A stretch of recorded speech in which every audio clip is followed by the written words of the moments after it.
morning. Good morning. Hello to our virtual community, and hello to those of you who are gathered in our sanctuary after a very long absence. Welcome to the Boise Unitarian Universalist Fellowship. I'm the Reverend Sara LaWall, and I am coming to you from my home today because at the end of this week I got sick.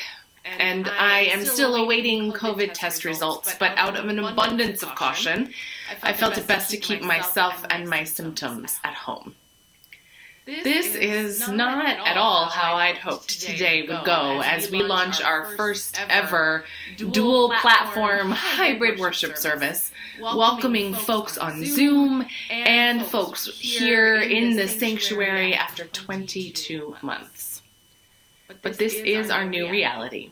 And we are so blessed that we now have the technology to be able to gather in this fashion. And I am so deeply grateful to so many people who have helped make all of this possible. Beginning with our boards over the years for funding this technology and this endeavor, thanks to the generosity of so many of you. And thank you to our incredible staff team who have worked so hard on all the logistics to continue to prioritize our health and safety and allow us to gather in person and experience vibrant and meaningful worship together. To Rachel, Nancy, Jem, Carrie, thank you.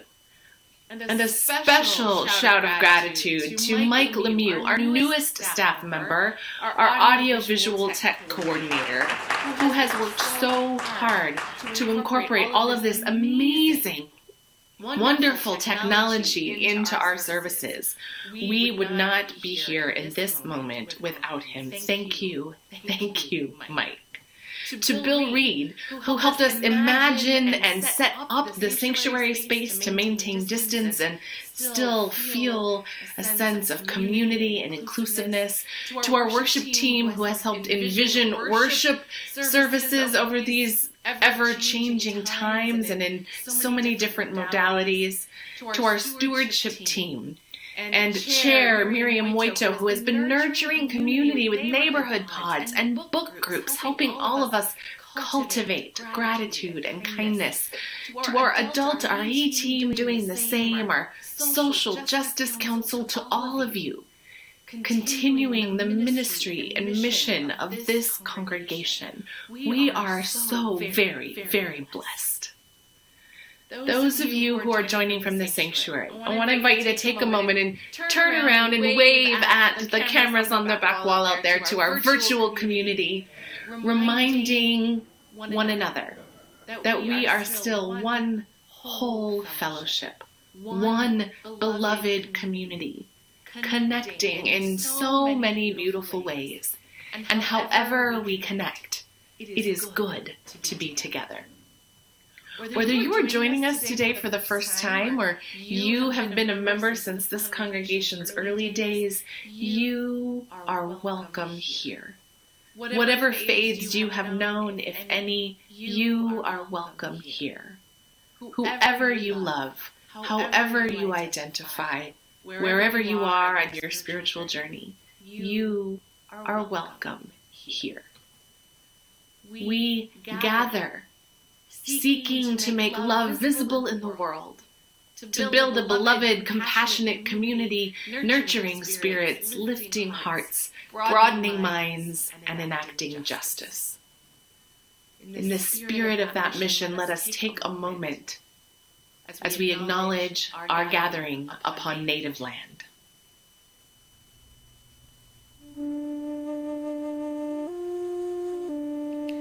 As we gather together, we acknowledge that the land upon which our church and homes exist is the ancestral land stolen from the people of the Shoshone-Bannock, the Shoshone-Paiute, Coeur d'Alene, Kootenai, and Nez Perce nations, along with many other tribes whose names have been lost in history.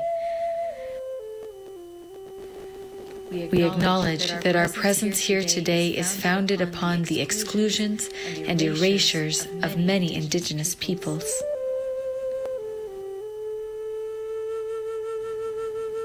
With this acknowledgement, we wish to demonstrate our ongoing commitment to the work of dismantling the legacies of settler colonialism. We honor Indigenous peoples' connection to the land and support their right to sovereignty.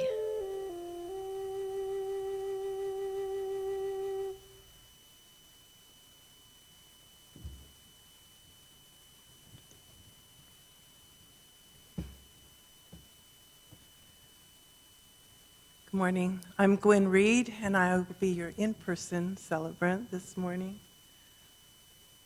We want to take a moment to welcome those newcomers among us. We know it takes a lot of courage to check out a new community, and we're so glad you've joined us today. For newcomers joining us online, we invite you to introduce yourself in the chat so our community can warmly welcome you. We'll also share a link to our newcomer forum in the chat so we can keep you up to date with all that is happening in our fellowship. For those newcomers joining us in person, we hope you'll stick around after the service to introduce yourselves. You can find a link to our newcomer forum using the QR codes on the bookmarks on your seat. We have a lot happening, from book groups to adult classes to meditation to neighborhood pods, both in person and online. I do have a few announcements I want to highlight for the whole community. Please remember that reservations are required to attend in-person worship, and RSVPs are now open for next Sunday, the 23rd. And proof of vaccinations are required to attend, and you can find links to all of our forms on our website and in our weekly worship email. We have a new slate of adult religious education classes ready for registration. These also include the book discussion groups for our common read, Radical Kindness, and details are on our website. And our annual auction is mere weeks away, and you can get a sneak preview of it online. We're so excited to launch our second all-virtual auction with the theme, Widening the Circle. We have some amazing items to bid on, so get ready for those bidding wars. And more information will be emailed to you, and you can find information on the website. I also want to announce that for those of you joining online, there will be breakout groups afterwards, so stick around after the service and Nancy Harms will set you up into a breakout room. It is our practice here at the Fellowship to donate 25% of our unpledged weekly offering to support our social justice ministries. This month, we are proud to partner with Create Common Good, offering food service, training, and job placement to individuals who need a second chance in life, supporting them on their path to self-sufficiency. We no longer have a special time during the service for collecting our offering, but there are many ways you can make your gift. You can visit our website at boiseuu.org and click Give at the top right corner of your screen. For those in person, you can get to our giving page through the QR code on the bookmark on your seat. And feel free to take this home with you. There will be more. Or you can drop your check in our lock boxes located at either entrance. You can also download the Vanco Giving app on your smartphone, and your checks by mail are always also welcome. Our spiritual theme for the month is Living with Intention. And today's service explores how we do that while remaining open to trying things on, open to experimentation and sometimes failure, and how community keeps us grounded, connected, and supported through it all. As we enter this time of worship together in our sanctuary after a long absence, still connected to those joining virtually, one beloved whole, let's take a moment to breathe together. Breathe knowing your breath connects us to one another, to our bodies, and to our planet. As you breathe, let go of all you're holding on to just for this brief time together. Allow yourself to come fully present into your space as we lift up that which is worthy of our praise in our lives and worship together.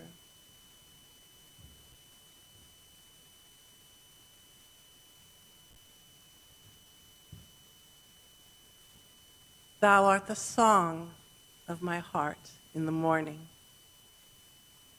Thou art the dawn of truth in my soul.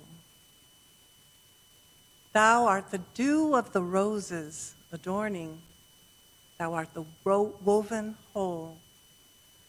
Thine is the grace to be steadfast in danger. Thine is the peace that none can destroy.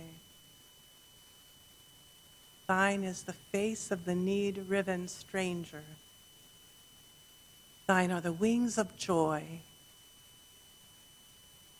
Thou art the deep, to the deep in me calling. Thou art a lamp that lights where I tread. Thy way is steep, past the peril of falling. Thou art my daily bread. Thine be the praise of my spirit uplifted. Thou art the sea to each flowing stream. Thine be the days that are gathered and sifted. Thou art the deathless dream.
Each week, we light our flaming chalice, a symbol of our free faith, a beacon of hope, love, and justice.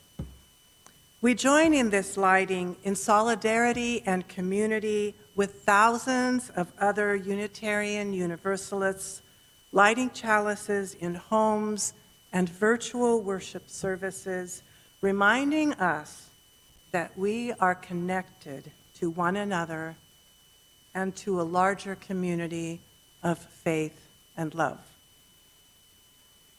For our virtual community, if you have a chalice nearby, you are invited to light it as we light our chalice in the sanctuary, and then share in the chat where your chalice is lit this morning.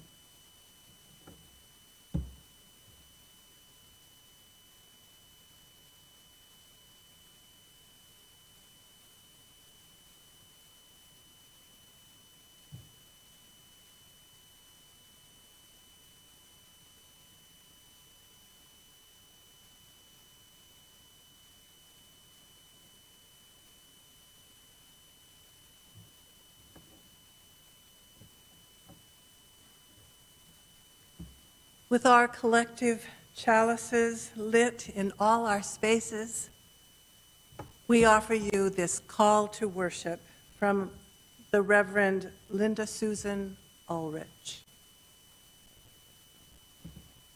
Open up the doors, push on looming wooden arches embroidered with ironwork, brace shoulders against the weight of history unmoved. Slough off the musty smell of unused joy and stored up sorrow. Knock rust off the hinges if you have to, and let your breath precede you inside. Open the doors more. Make room for a shaft of sunlight to cross the lintel and sill. Give the dust motes something to dance about. Peek through a single slice of possibility and name even the half-hidden truths you see. Open the doors wider still. Pour yourself through the gap. Strut or sneak or sidle as suits you best. Cleanse whatever scrapes catch your skin and bind up the wounds that keep you from entering whole. Open the doors as far as they will go.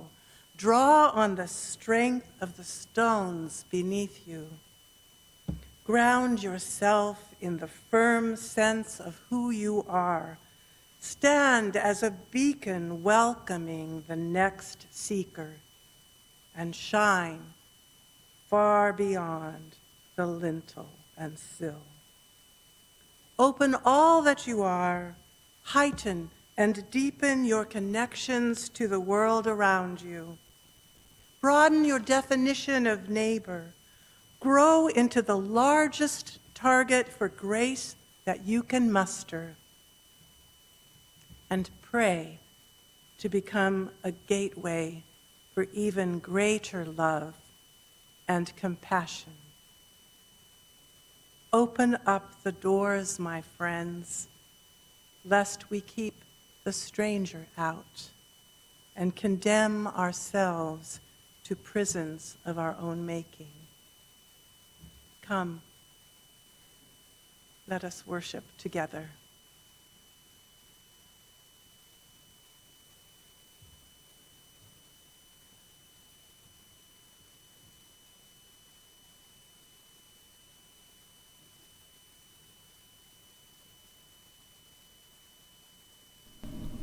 Good morning, everyone. I hope you join me in getting extra cozy for our Time for All Ages together. Now, some of you may be thinking when I say that, Jem, I can't get comfortable right now. I'm in the middle of something new. Some of us are joining the service from inside our church building for the first time in a long time, or maybe the very first time. And you're sitting there, and the chairs are different than at home, and the temperature's different than at home. It's just different. Some of us are trying out new habits in our lives, new projects or adventures, and our days feel different than they used to, too. And when we're in the middle of something new, there's a lot of discomfort and frustration. And our story this morning is going to help us explore how we can move through that discomfort and frustration while focusing on our goal and staying curious and flexible. It's called The Most Magnificent Thing by Ashley Spires. Let's get started.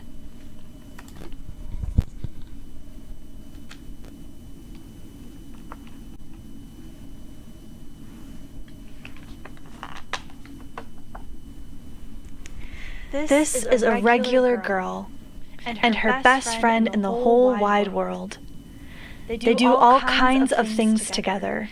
They race, they eat, they explore, and they relax. She makes things, he unmakes things. One day the girl has a wonderful idea. She is going to make the most magnificent thing.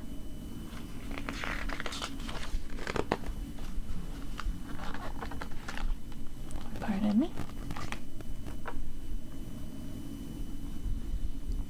She knows just how it will look. She knows just how it will work. And all she has to do is make it. She makes things all the time. Easy peasy. First, she hires an assistant. There he is in a fancy new bow tie. Next, they gather their supplies. They set up somewhere out of the way and get to work. I don't know if they're quite out of the way.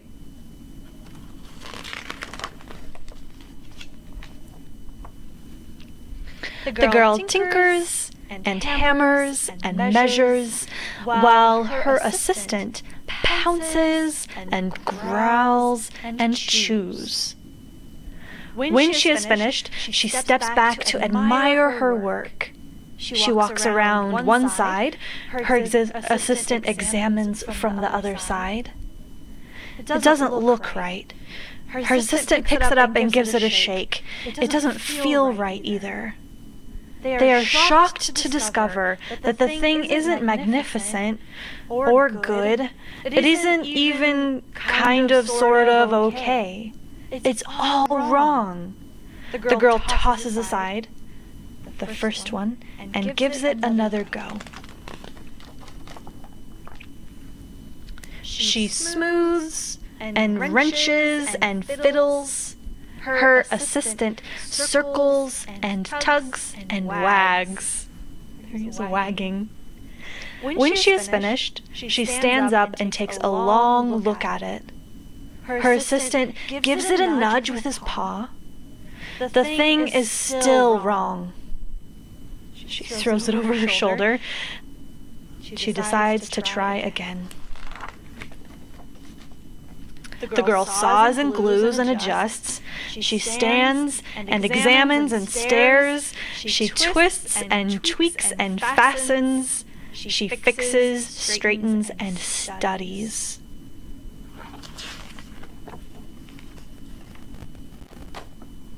She tries all different ways to make it better. She makes it square, she makes it round, she gives it legs, she adds antenna, she makes it fuzzy, she makes it long, short, rough, smooth, big, small. One even smells of stinky cheese, but none of them are magnificent.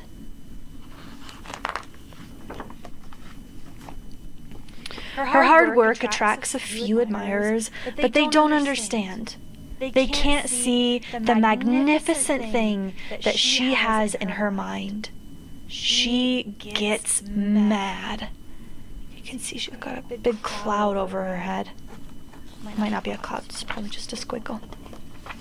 Yeah, there still is. The angrier she gets, the faster she works. She smashes pieces into shapes. She jams parts together. She pummels the little bits in. Her hands feel too big to work, and her brain is too full of all the not right things. If only the thing would just work. Even her assistant is mad. Oh no. Crunch! It's right in her finger. The pain starts in her finger, and it rushes up to her brain, and she explodes. She gives the thing a big kick. It is not her finest moment.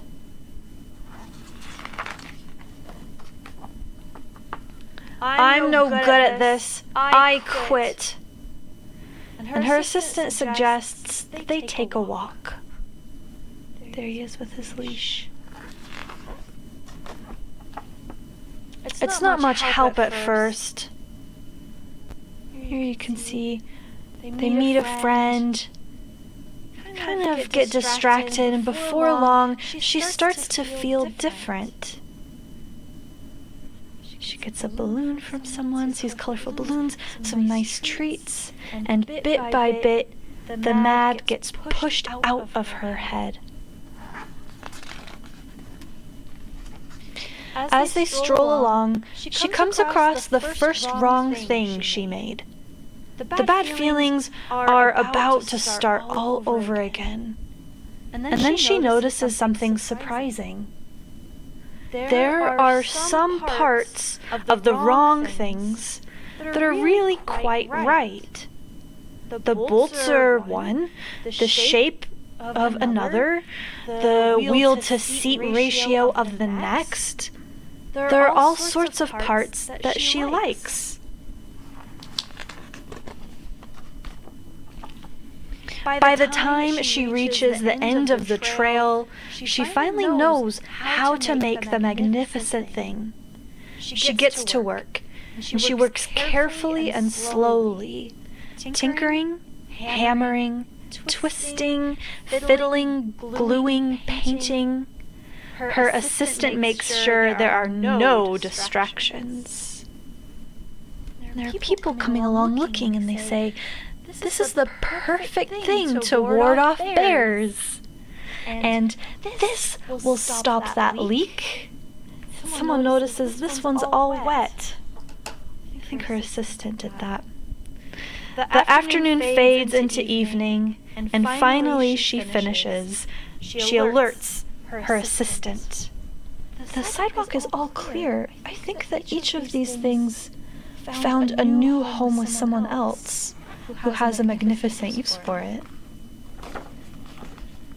The pair take a good long look. The thing leans a little to the left, and it's a bit heavier than expected. The color could use a bit of work too, but it's just what she wanted. And as they climb aboard and take it for a spin, they are not disappointed. It really is the most magnificent thing. Can you tell what her project was all along?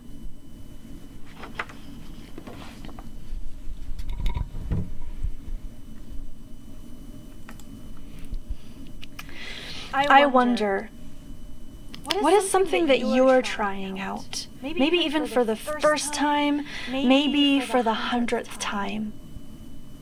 As you're trying and experimenting, what helps you feel curious?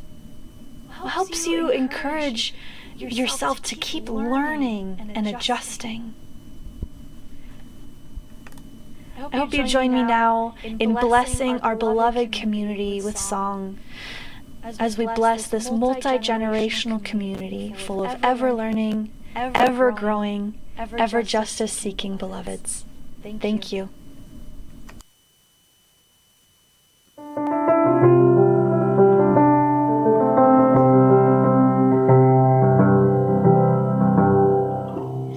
May your mind be open to learning. May your lips bring truth into the world. May your heart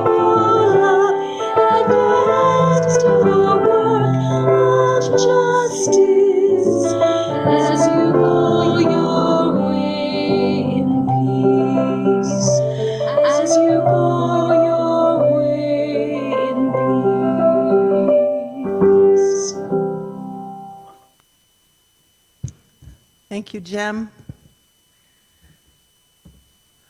When I learned that the theme for today's worship service is trying things on, I immediately thought of our own BUUF member, Carolyn Bevington's compelling short essay shared in BUUF's online newsletter, Perspectives, on Christmas Day.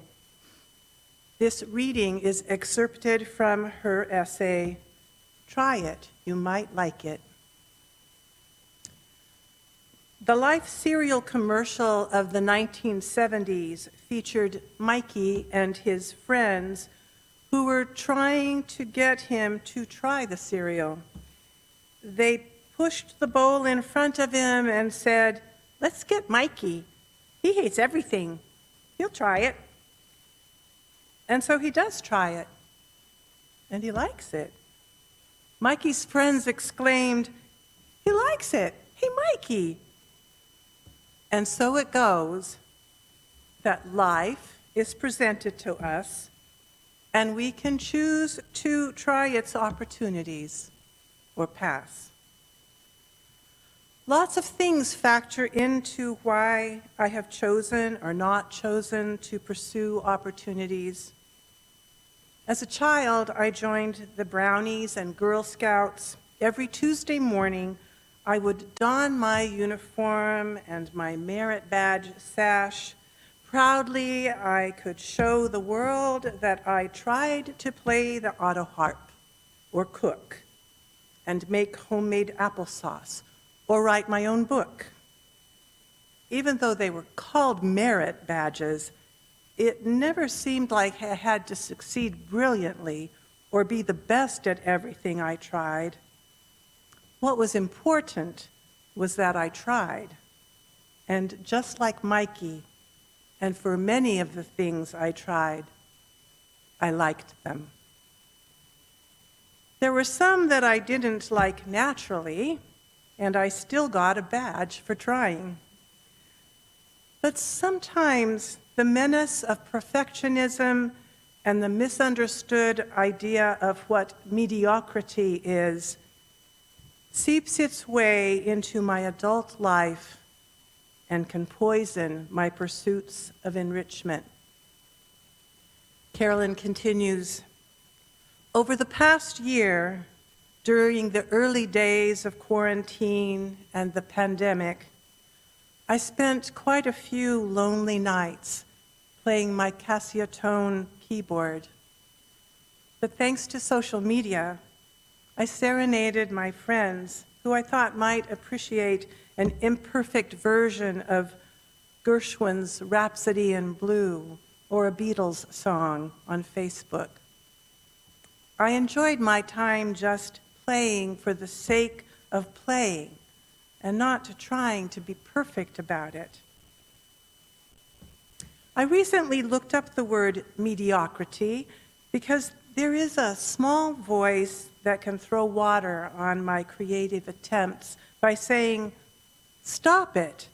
You're just a mediocre piano player or a mediocre poet or accordion player."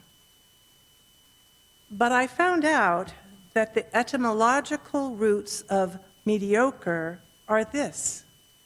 Medi means halfway up, and ocre means the jagged mountain. When they read that, I was relieved. I was freed up to know that I was climbing up the jagged mountain. And even though I only made it halfway, the view from there was good. I am satisfied, and my life is richer because I have activities and interests that give me pleasure and a reason to live and share with others. The next time you feel that your life is lacking or not so interesting, consider Mikey. Try something. You might like it.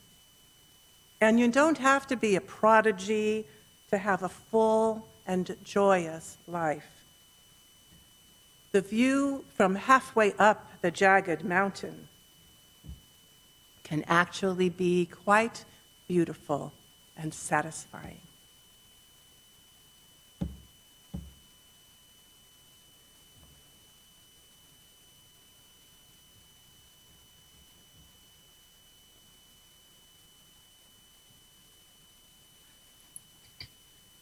Oh, friends, this is not at all how I imagined preaching this sermon to you today.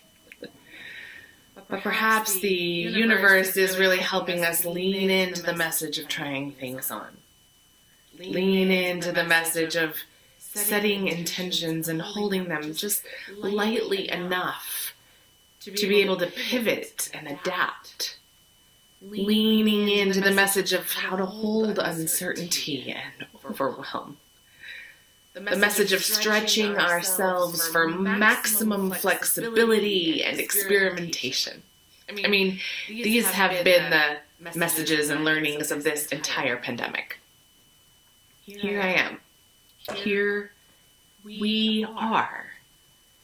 Embracing the climb. Climbing up the jagged mountain only to find ourselves just halfway, but still being able to feel the satisfaction of the climb and taking time to enjoy the view. Look, Carolyn, we're doing it. We're trying new things. A lot of new things. So many new things. Even as we are opening our doors again slowly, carefully, after 22 months of being apart. Even as we're embracing virtual community and worship alongside in-person gatherings, we're still trying all kinds of new things. And we might even like them. I mean, I already know I like them, except for this part about being sick and not being able to be present with you. But I also know that we have not mastered the new things. There are and will continue to be hiccups and challenges along the way. But like Carolyn, I'm not really interested in mastery. I'm interested in us, in community, in learning together and creating together and changing the world together and maybe having a little fun along the way. We are climbing up this jagged mountain, apart and together, and so I want to invite us to just take a pause and look around. Look around you right now. Look at your view, whatever that is. Wherever you are, take a moment to take in your surroundings. Notice something you haven't seen in a while. Notice something that's been there this whole time, but perhaps you're seeing it differently. Perhaps you don't even notice it anymore. Notice what feels new, what feels different. Notice those feelings in your body.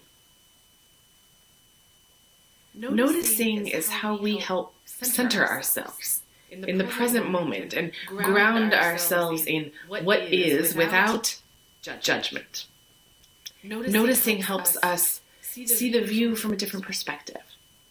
If you've been reading along with our common read, the book Radical Kindness, which is connecting us to our stewardship theme of cultivating gratitude and kindness, then you'll know that noticing is a key component of practicing radical kindness.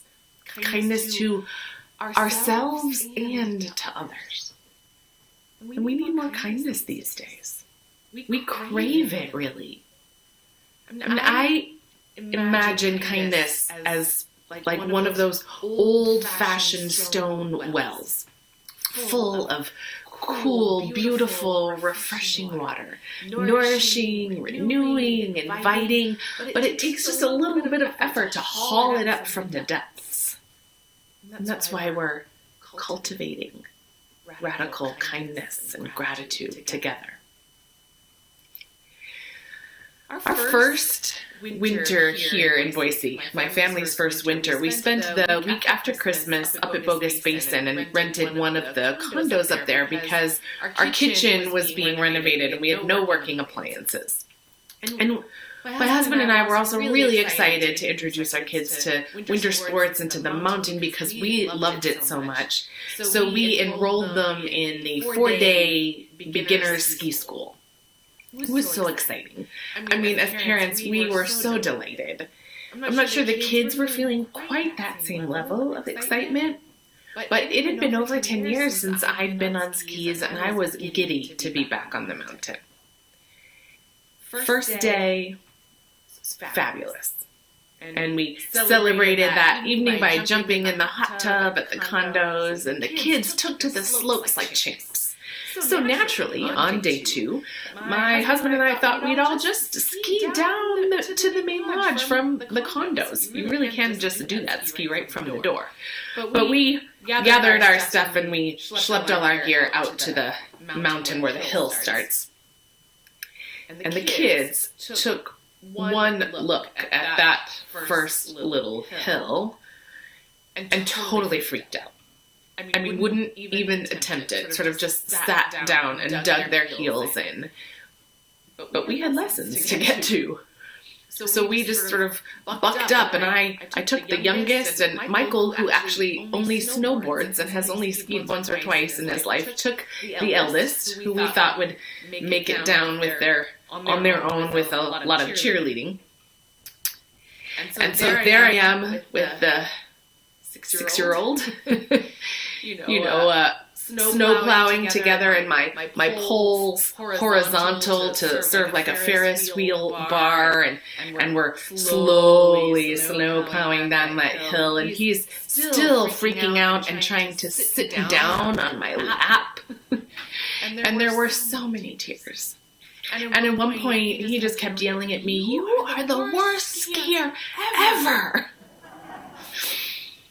And I just kept breathing and encouraging and noticing that he was scared and desperately trying to dig up that kindness from the depths of my well.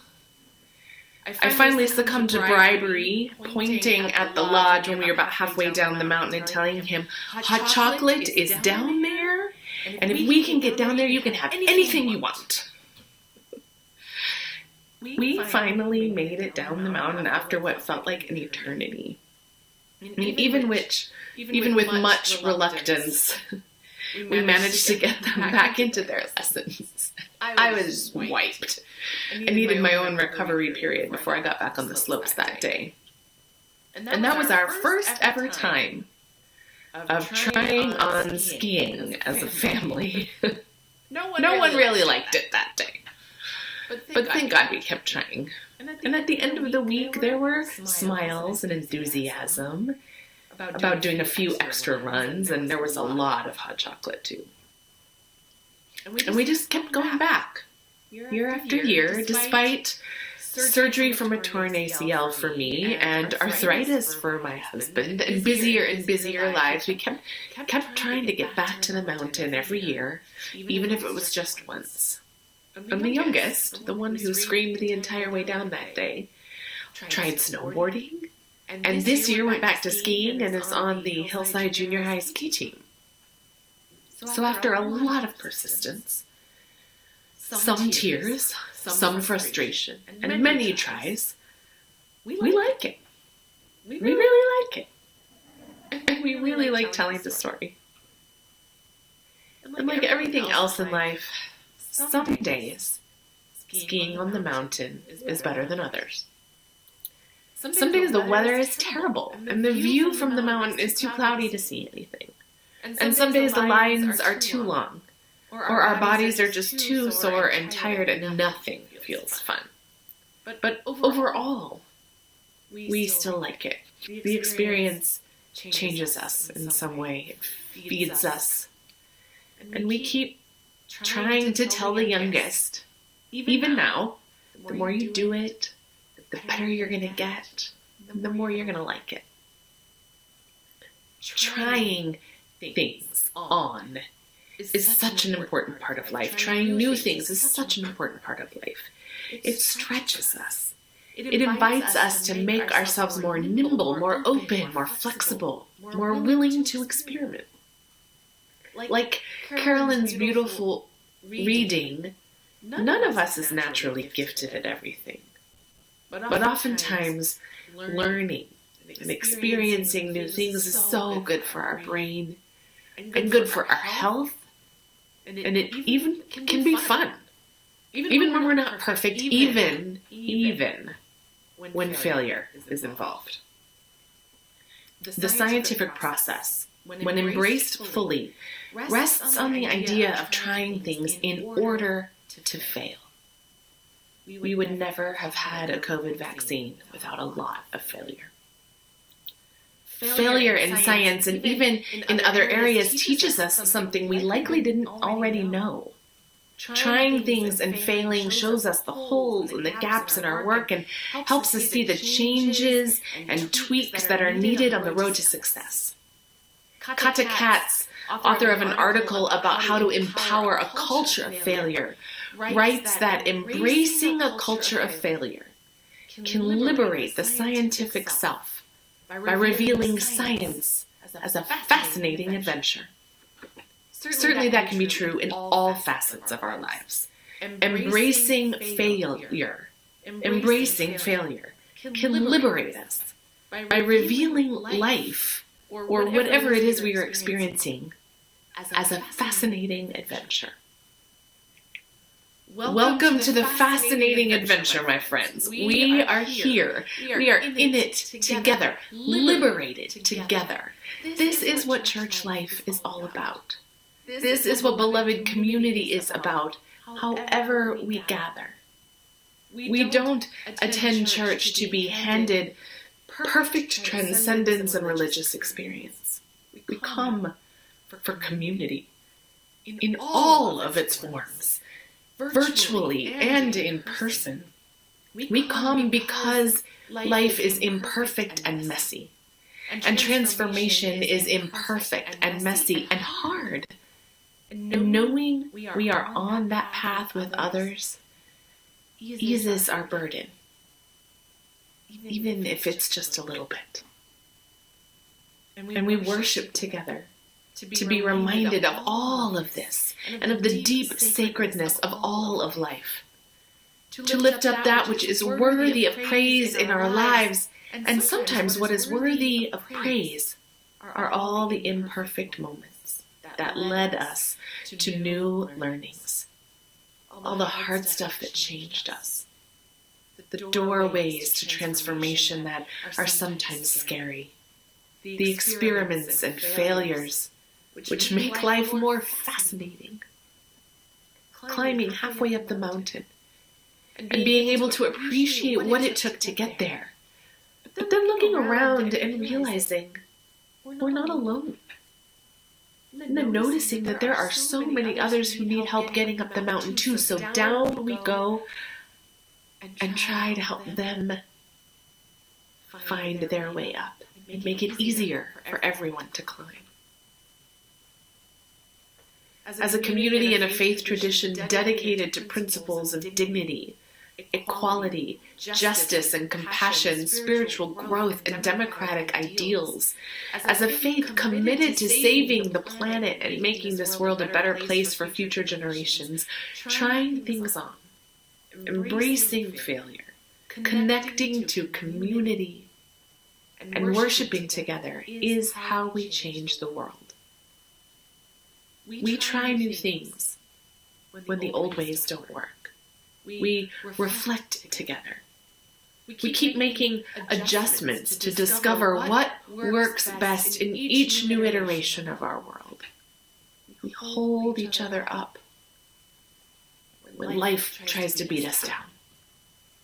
We keep showing up together, cultivating gratitude and kindness together, and loving each other and the world in all of its imperfect beauty. May it be so. Amen.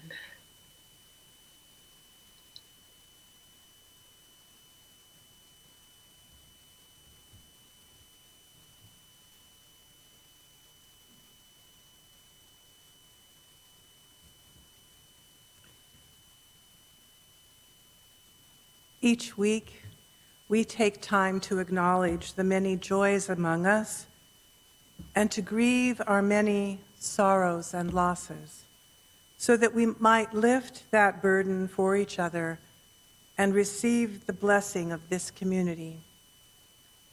A reminder that you can submit your joys and sorrows online each week via the link on our website and in the chat, and your bookmark QR code will take you right there. We collect those and share them aloud each week. Our virtual community will continue to share joys and sorrows in the chat. We combine our collective joys and sorrows every month and share them in a community-wide email so everyone will know what's going on. It is through our sharing with one another that we forge deep bonds of community and connection. As we begin, we continue to hold the family of Mark Kirkpatrick in our hearts and prayers as they grieve his passing. Jeanette Young's mom, Lena Young, has moved to a certified family home. Cards and notes will be welcome as Lena makes this transition. And as both Omicron and other viruses continue to spread and impact so many members of our community, we hold all of you facing positive tests and challenging symptoms in our hearts and send you lots of healing love.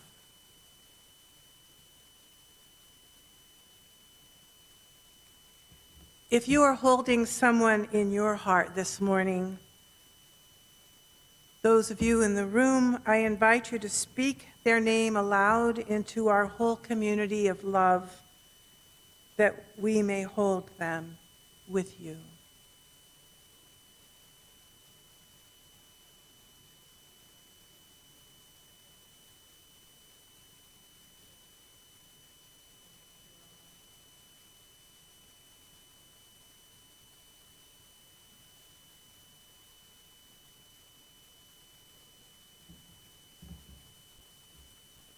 May the arms of this community hold all our joys and sorrows, those shared and those that remained silent, close to our hearts.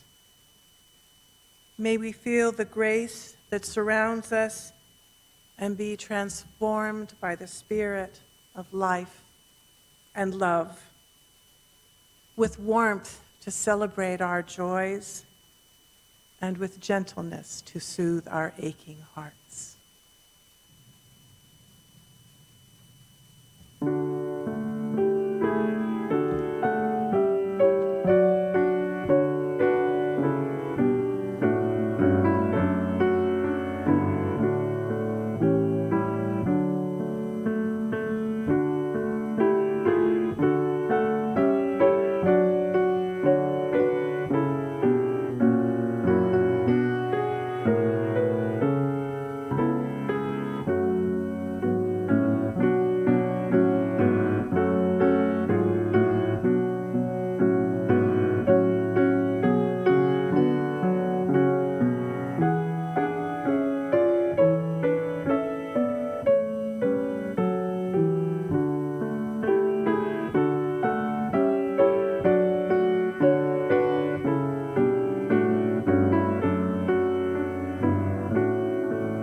I invite you to join me in the spirit of prayer and meditation. Spirit of life and love, holy mystery. O universe, great teacher of life's hardest lessons, may we find comfort and beauty in our togetherness, in our embrace of the new, in our climb up the jagged mountain. May we cultivate our gifts and notice others with a softness in our heart, offering kindness, sharing gratitude, holding on to the transforming power of love all around us, a love which will not let us go. May we feel at home in community, wherever we are gathered, always making room for more justice, more peace, more welcome, more beauty, more and more love. This, all of this, inside and out, wherever we are. This is our home. Let us be glad in it. In the name of all that is holy, we pray. Amen.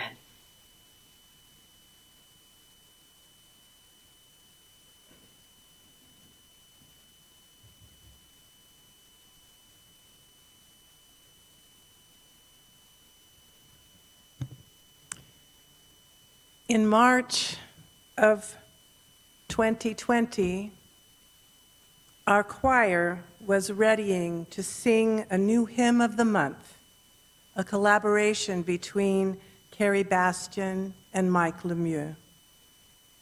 After our last rehearsal, before we had a chance to perform the hymn, as the pandemic conditions worsened, the decision was made to take our services to an online format for a time. A long time. Little did we know that it would be nearly 2 years before we could try out a way to include an in-person congregation in our worship services. That's you folks sitting here. And so, it is fitting that our choir honors this moment with the premiere performance of the March 2020 Hymn of the Month. This is our home.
invite you to place your hands over your heart for our closing blessing. In all the ways we gather, may we seek belovedness. May we open the doors of our heart and our sanctuary with abundant welcome. Trying new things together, embracing mistakes, enjoying the experiment, and praising the view for where we land on our climb up the jagged mountain. Bless this whole and holy community. Blessed are we all. Go in peace.